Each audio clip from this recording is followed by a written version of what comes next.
আমরা সবাই রাজা আমাদের এই রাজার রাজত্বে।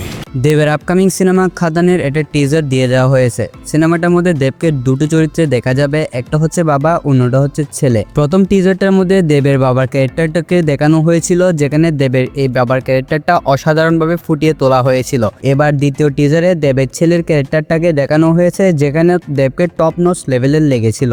আপাত দৃষ্টিতে বোঝাই যাচ্ছে যে এই সিনেমাটার মধ্যে প্রচুর ভায়োলেন্স থাকতে চলেছে। খাদানের এখন পর্যন্ত যতগুলো টিজার পোস্টার দেওয়া হয়েছে সবগুলি অনেক ভালোভাবে ওয়ার্ক করেছে। প্রত্যেকটা বিষয়ই খুবই প্রশংসিত হয়েছে। টিজারের মধ্যে যিশু সেনগুপ্তর এন্ট্রিগুলো ছিল পুরো দুর্দান্ত লেভেলের।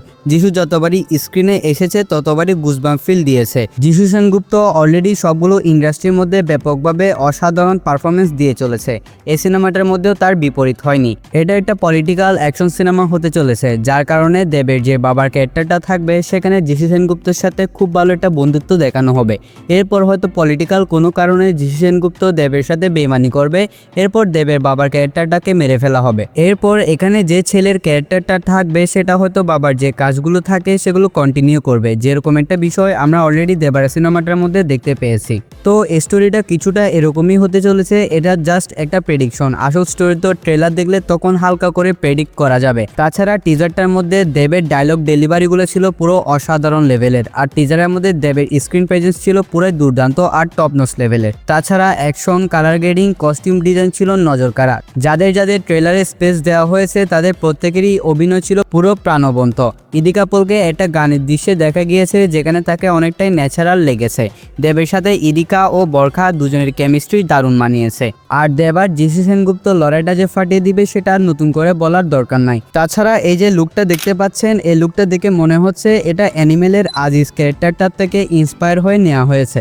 আর এই যে মোটরসাইকেলের সিনটা, এটাও খানিকটা সালার সিনেমাটার সাথে মিলে যাচ্ছে। আর টিজারের কালার গ্রেডিং অসাধারণ হলেও কেজিএফ আর সালার সিনেমাটার সাথে হালকাভাবে মিলে যাচ্ছে, যেটা স্বাভাবিক একটা বিষয়। যেহেতু এই সিনেমাটা কয়লার খনিকে নিয়ে বানানো হচ্ছে, তাই কালার গ্রেডিংটা একটু ডার্ক টাইপের হবে, এটা স্বাভাবিক। এক কথায় এখনো পর্যন্ত বলা যায় যে খাদান বাংলা সিনেমার ইতিহাসের সেরা কমার্শিয়াল সিনেমা হতে চলেছে। যদি এই সিনেমাটার সবকিছু ঠিকঠাক থাকে, স্টোরি যদি ভালো হয়, তাহলে নো ডাউট এই সিনেমাটা যদি ভালো রেসপন্স পায় তাহলে এই সিনেমাটা ইতিহাস সৃষ্টি করতে চলেছে। তবে অনেকে ধারণা করছে যে এই সিনেমাটা তুফান সিনেমাটার যে আয়ের রেকর্ডটা রয়েছে এটাকে ভেঙে দিবে, কিন্তু আমার যে মতামত সেটা হচ্ছে এটা কখনোই পসিবল হবে না। কারণ কলকাতা ইন্ডাস্ট্রির মধ্যে কমার্শিয়াল সিনেমাগুলো ওই রকম ভালো আহামরি পারফরমেন্স করতে পারে না। যেমন ধরেন জিতের চেঙ্গিস, এই সিনেমাটা 6 থেকে 5 কোটি মতন ইনকাম করতে পেরেছিল। সো দেবের এই খাদান সিনেমাটার বাজেট হচ্ছে 7 কোটি রুপি, আর এই সিনেমাটা লাইফ টাইমে হয়তো 10 থেকে 15 কোটি রুপি মতন ইনকাম করতে পারবে। লেটস সি এই সিনেমাটা যখন মুক্তি পাবে তখন এটা পারফরমেন্সের উপর ডিপেন্ড করবে এটা কত টাকা ইনকাম করতে পারবে সেটা।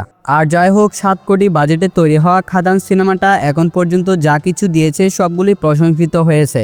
তাছাড়া 7 কোটি বাজেটে এরকম একটা সিনেমা বানানো আসলে প্রশংসার দাবিদার। সো সিনেমাটা রিলিজ করা হবে এবছরের 20 ডিসেম্বর, আর এই সিনেমাটা আশা করছি রাজার মতনই পারফরমেন্স করবে বক্স অফিসের মধ্যে। সো ভিডিওটা ছিল এতটুকু পর্যন্ত। যদি ভালো লাগে অবশ্যই একটা লাইক করে দিবেন।